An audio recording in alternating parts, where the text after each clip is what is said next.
Please subscribe and you can download this code from description below. In this tutorial, you will learn how to generate random UTF-8 strings in Python. UTF-8 is a variable with character encoding capable of representing all possible characters, code points, in the Unicode standard. This tutorial will use the random and codex libraries to create random UTF-8 strings.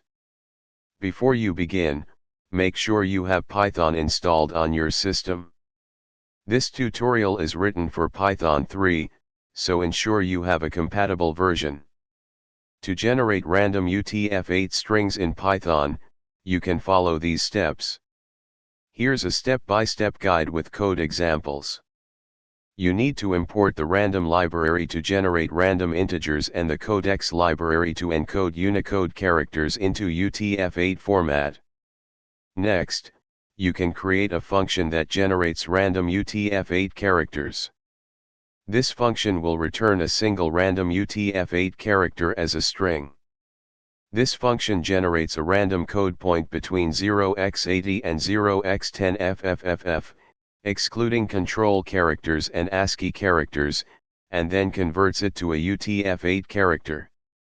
Now that you have a function to generate random UTF-8 characters, you can create another function to generate random strings of a specified length.